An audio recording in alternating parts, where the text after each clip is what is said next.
Self-awareness is one of the rarest of human commodities. I don't mean self-consciousness, where you're limiting and evaluating yourself. I mean being aware of your own patterns. You are not a mean person. You are not a shallow person. But all of us, how many of us here have ever been shallow or mean or selfish? How many here have been in this sport home? Say aye. We all get in those states. You've gotten in those states a little too often. So I'll give you a little tool to become self-aware real fast for everybody at home as well. There's 4 kinds of love.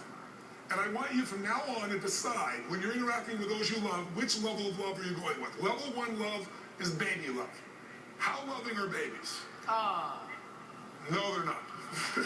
I feel the same way. We all love babies. This is because we're drugged, right? Babies love us as long as we give them what they want. If you don't give the baby what he wants, what does a baby do? Scream, yell, whine, right? Sounds familiar, doesn't it, Erica? If you don't give me what I want. So that baby love, that brat-like love, is not really love. It's just a demand. So that's level 1. Level 2 would be, okay, I'm going to love you. I'm going to give to you. I'm going to support you. But there's a hook on the other end. I call it horse trading. I'm giving. I might even say I want anything. But in the back of my mind, if I don't receive some point, I'm pissed off. That's not love. When you love somebody, what will you do for them? What will you do? Anything. You're not doing it to get something. So when you give, and there's some parties, and sometimes we do it consciously to get something. Sometimes it's unconscious. We don't even realize it. I'm expecting if I give you, you'll get back to me. You don't, I'm pissed off. That's not love. That's horse trading. Another word more direct that sounds pretty horrible is whoring. Both men and women whore. We've all been whores where we gave, but only to get. Well, maybe you've not been that.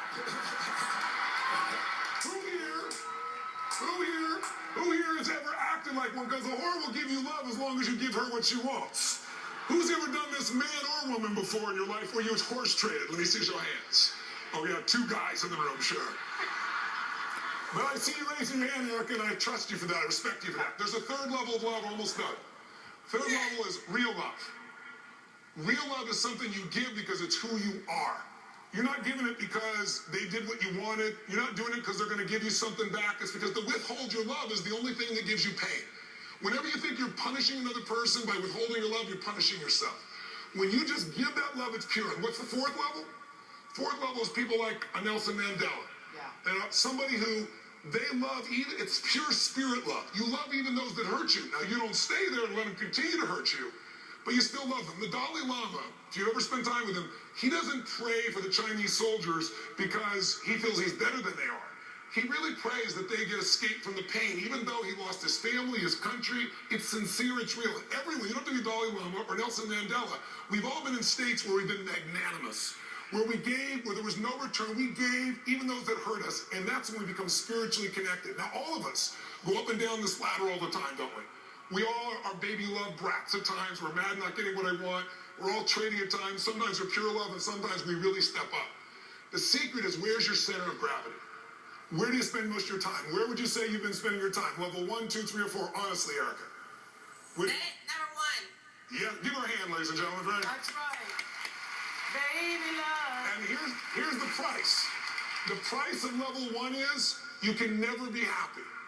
Because you're constantly judging whether people aren't giving you. And by the way, the more we judge other people and don't forgive them, the more we can't forgive ourselves. You tell me somebody you're level 3 or 4 with. I know you got it in you.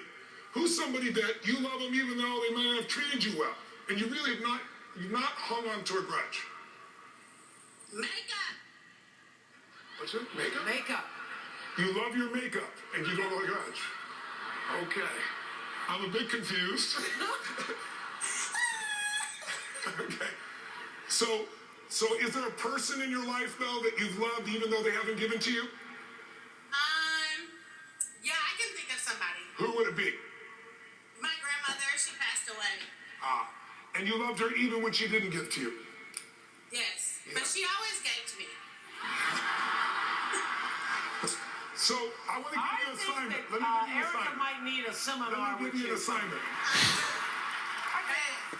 Erica might need a little longer lesson than we have here tonight. Two quick assignments. Do you really want to change this?